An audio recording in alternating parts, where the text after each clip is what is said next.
beberapa customer. Yang pertama, mitos atau fakta jika kita menggunakan oktan lebih tinggi, kendaraan lebih cepat?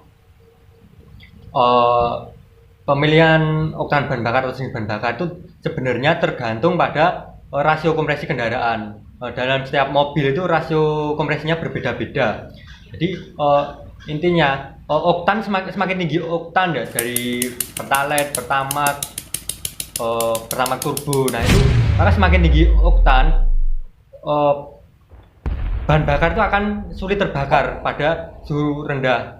Jadi apa akibatnya jika nanti salah memilih bahan bakar atau misalnya mobil dengan rasio kompresi yang rendah diberi bahan bakar dengan oktan tinggi, maka bahan bakar tersebut akan sulit terbakar. Nah, namun sebaliknya apabila kendaraan dengan rasio kompresi yang tinggi diberi oktan yang rendah, maka yang akan terjadi yaitu sering disebut dengan ngelitik atau bahan bakar itu akan terbakar dengan sendirinya, tidak sesuai dengan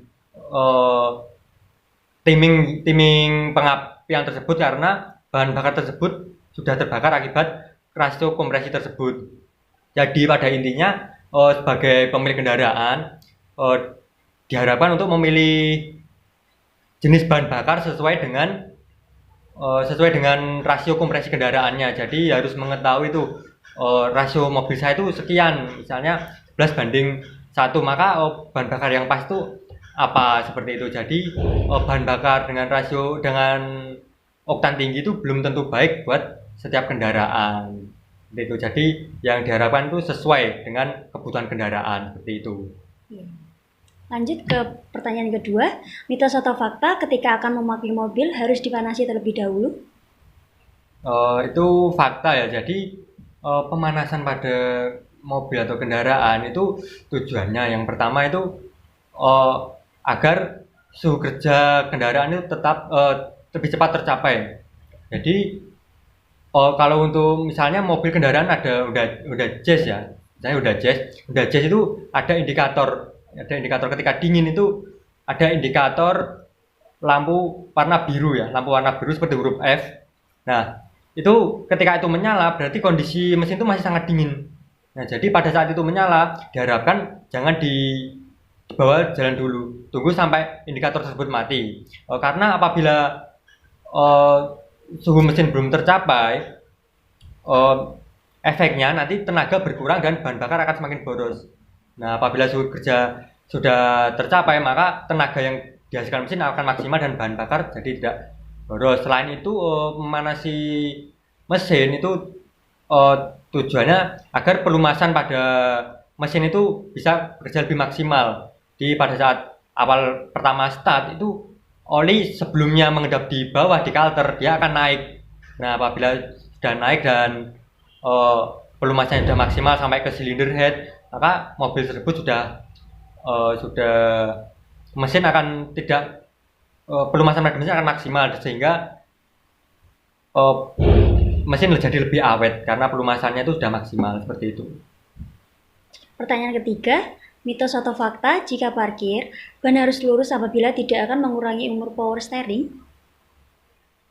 Ya, sebenarnya ketika parkir kendaraan ya kan power steering sekarang ada dua jenis, yaitu electric power steering dan hidrolis power steering. Nah, untuk hidrolis power steering sendiri emang parkir pada kondisi ban lurus itu sangat dianjurkan ya, karena apabila kondisi belok fluida yang ada di rack steer itu uh, tidak akan tidak akan naik ya. Jadi kalau misalnya belok ke kiri, maka fluida yang di bagian kanan rack steer itu lebih banyak, jadi nggak seimbang ya.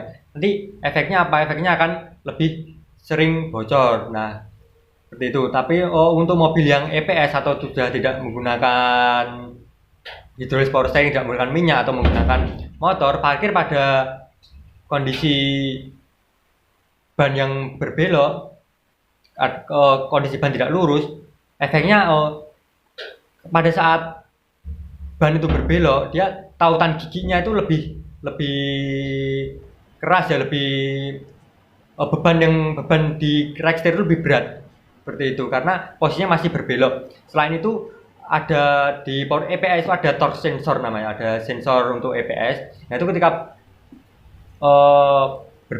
ketika belok dia akan bekerja, sensornya akan mendeteksi bahwa ban ini berbelok. Nah apabila itu dibiarkan terlalu lama, nanti efeknya bisa merusak sistem electric power steering tersebut. Jadi itu fakta ya untuk memarkirkan ban pada saat kondisi lurus. Nah selain itu tadi, di luar efek itu tadi, ketika kita parkir misalnya mentok ke sebelah kiri pada saat kita mulai mengendarai mobil, nah kita harus meluruskan lagi bannya. Nah jadi dalam berkendara nanti tidak safety juga pada saat awal berkendara, seperti itu. Lanjut pertanyaan yang keempat, mitos atau fakta berkendara pada kecepatan rendah akan membuat irit BBM? Ketika berkendara itu di beberapa mobil yaitu ada namanya eco mode dan power mode seperti di Innova Reborn ya. Nah, memang ketika yang menentukan irit BBM itu sebenarnya bukan bukan kecepatan ya, bukan hanya kecepatan, namun cara pengemudi itu mengendarai mobilnya, cara pengemudi itu memainkan gasnya, ya seperti itu. Jadi ketika kecepatan rendah pun, namun RPM-nya itu tinggi terus, dia sama aja nanti akan boros bahan bakar. Namun ketika kondisi kendaraan itu cepat, kecepatan tinggi, namun dijaga RPM-nya itu tetap rendah atau bahan bakar yang dikeluarkan nanti otomatis juga tidak terlalu banyak. Jadi kecepatan tinggi atau rendah itu tidak menjamin mobil itu akan irit atau boros bahan bakar. Jadi kunci utamanya tetap di kondisi pengemudi, cara mengemudi, dan satu lagi kondisi kendaraan. Kalau kondisi kendaraannya tetap prima, nanti bahan bakarnya pasti akan efisien seperti itu.